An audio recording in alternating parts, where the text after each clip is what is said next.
speaking, they're teaching, they're leading, and they're doing it in an articulate manner. Remember, when you're focusing, you're looking straight ahead. Attention means two things: concentration and self-control. Say concentration. Concentration! Self-control. Self-control! Very good. Bow courtesy. Dedicated student of the martial arts, I will live my life by the principles of black belt: modesty, courtesy, integrity, perseverance, self-control, and indomitable spirit. 21.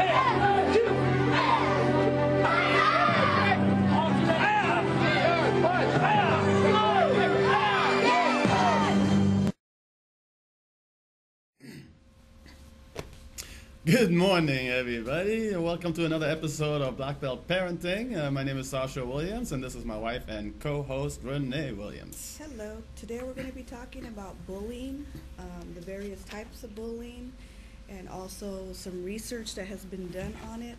We're probably going to span, I believe, into 2 episodes into this, or 2 shows, because it's quite prevalent. It's an extensive subject. subject. Excuse me. Actually, I'd like to start also with mentioning, because we do own, of course, Mile High Karate. Yes.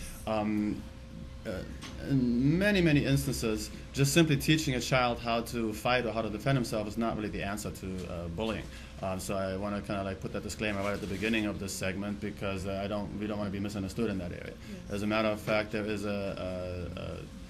we had a parent once that got somewhat upset because they brought their child to us, and this child was being bullied extensively. So bad that, I mean, they felt bad even letting him out at the bus stop, and immediately they saw some bullies like starting to prey on this boy, right? And he brought him to us in order to learn how to fight, so to speak, right? And it took us a long time of trying to communicate with this parent, but we never did get the point across that that was not the solution.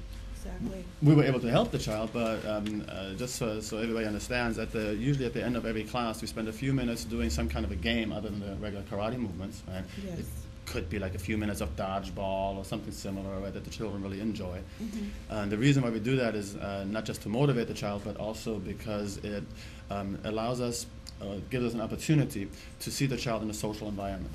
Yes. And this same boy couldn't play a game.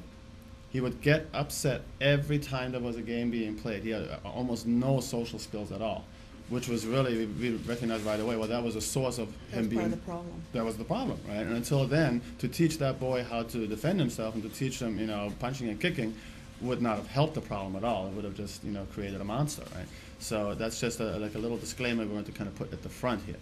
Right? Now, there's different types of bullying we're going to talk about. There is physical bullying. Pushing, hitting, grabbing, that kind of stuff, right? There's, of course, also emotional bullying, like teasing, harassing, writing notes, emails nowadays behind somebody's back. That's not uncommon, right? Yes. And in general, research has borne out that physical bullying is usually more prevalent with boys, which is not really surprising, right? Mm-hmm. And emotional bullying is more prevalent with girls, right? So girls are more likely to bully in some kind of emotional way. Boys are often, they're going to be, doing sometimes both, but definitely more physical. A girl may form a group and exclude another girl from their group. Right? That's quite common. Or gossip about her behind her back. Mm-hmm. Right? With a boy, they're probably going to shove each other or call each other names. True. Also, in today's world, I guess both sexes are active in cyberbullying, using computers, sending hurtful messages or pictures to spread rumors. It's not physical, it doesn't leave bruises, but the damage is still, it's just as real. Yeah, and it's more difficult to monitor. So that's something to really start becoming aware of now, because we see that with a lot of the parents that come to us, we sometimes share the warning signs with them. We'll get into that a little bit more later. But that's a big thing, texting and It's an bullying. electronic world nowadays. Everybody's, every elementary kid almost has got a phone or some type of access to a computer. Yeah. It's just really widespread. Now, doing some of the research on the subject, we did use some of the research of Professor Dan Olweus. Okay. Always Olweus, I believe. He is considered one of the preeminent researchers on the subject. And first, let me use his definition of what bullying actually is, which he defines as A student is being bullied or victimized when he or she is exposed repeatedly and over time to negative actions on the part of one or more other students. I suppose it's kind of thing you could read in the dictionary. Yeah? But also he states that there's a power imbalance almost in case, meaning that that usually the student who's stronger and student that's more aggressive and bolder and more confident than average, typically bullies other students that are weaker or smaller or timid or who tend not to retaliate or act in any kind of an assertive manner. And now it is, I guess. Oh yes, it is a myth that bullies are insecure underneath, their real selves. Right, and that's something that surprised Yeah, me too. excuse me, I'm still waking up this morning, okay?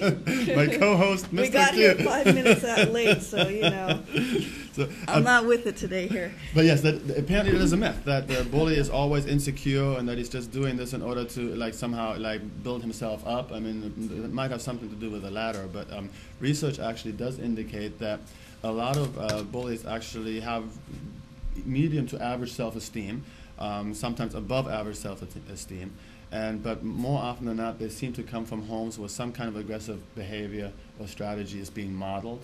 There's still more research that has to be done on that, but there's a real good indication that that's the case. I think it has a lot to do also with, and when you're young in life, are you a leader or are you a follower? Absolutely. There's really 3 categories, right? Leader, follower, loner. Or loner, yes. That's kind of can give you a start of where that might go. Absolutely.